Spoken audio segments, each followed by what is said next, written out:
On va parler santé avec vous, docteur Valenduc. Cette semaine, le géant de la grande distribution Carrefour a annoncé que les salariés EES du groupe souffrant d'endométriose auront droit à 12 jours d'absence autorisée par an. L'occasion ce matin de revenir avec vous sur cette maladie qui, mine de rien, Vincent, concerne 2,5 millions de femmes en France. Oui. On commence beaucoup, tout simplement. C'est beaucoup.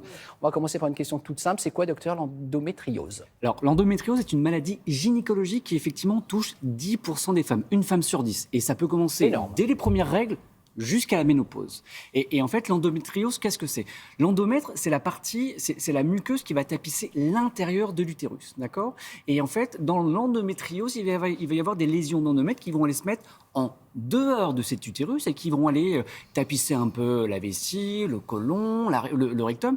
Et c'est tout ça qui va provoquer des douleurs. Maintenant, pourquoi les femmes ont mal? Messieurs, c'est le moment où je vous fais un petit récapitulatif du cycle féminin.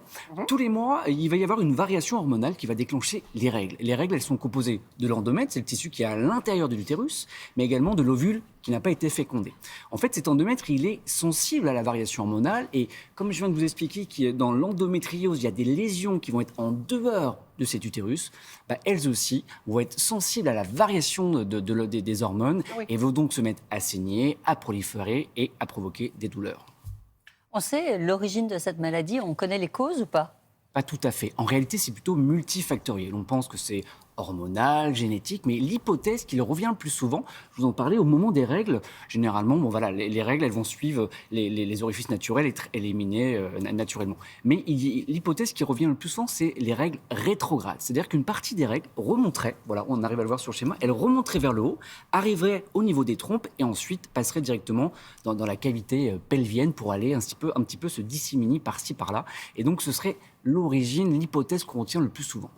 On va continuer à être très concret, docteur. Quels symptômes doivent alerter une jeune fille ou une femme sur une possible endométriose? Il existe différents tableaux d'endométriose.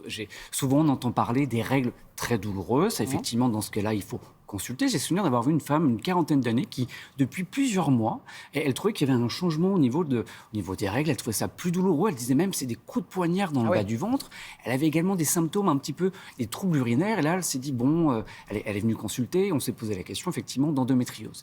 Il y a d'autres symptômes sur lesquels il faut être vigilant. Ça peut être des troubles de la défécation, des douleurs lors des rapports sexuels, une infertilité, une fatigue chronique et parfois même, il ne peut y avoir aucun symptôme dans l'endométriose. Parfois, c'est une découverte fortuite. Je vous le disais, c'est multiple. Ouais, on parle souvent d'errance par rapport au diagnostic. C'est vrai que c'est difficile à diagnostiquer. Est-ce que ça peut arriver un peu sur le tard, un peu tardivement?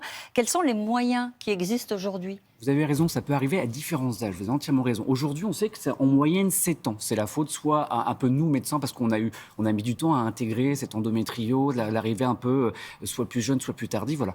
Les moyens pour diagnostiquer l'endométriose, effectivement, nous avons l'échographie, l'IRM qui vont nous permettre un petit peu de visualiser tout ça. Donc, l'une des premières choses à faire, c'est de consulter son généraliste, sa gynécologue, sa sage-femme, mais aussi des associations qui peuvent vous donner des informations. Je pense à Info Endométriose, dont la comédienne Enora Malagré est la marraine de cette association. Il faut en parler. Voilà, il faut en parler. C'est super important. On pose le diagnostic et ensuite, il faut savoir qu'il n'y a pas de traitement pour guérir de l'endométriose. On va mettre un traitement hormonal qui va permettre de bloquer les règles, donc je pense à la pilule hormonale qui va bloquer les règles et donc normalement faire diminuer un petit peu les douleurs, voire les faire régresser. Et parfois, on peut aussi proposer un traitement chirurgical. Alors justement, quelques secondes pour conclure, Vincent. Le traitement chirurgical, c'est une des solutions qu'on peut proposer quand on souffre d'infertilité liée à l'endométriose? L'endométriose est la première cause d'infertilité. Maintenant, ce n'est pas parce que vous souffrez d'endométriose que ça veut dire absence de bébé, absence de grossesse. Non. En fonction de la localisation des lésions d'endométriose, on pourra parfois proposer effectivement un traitement chirurgical, ce qui pourra certainement et parfois aider dans l'établissement d'un projet de grossesse. Donc, retenez une chose, ne banalisez pas des douleurs de règles très importantes. Et puis, endométriose ne veut pas absolument dire pas de bébé. Donc, voilà, consulter, c'est important. Le message est passé, c'était très clair. Merci, docteur. Merci beaucoup, Vincent. Tout va bien.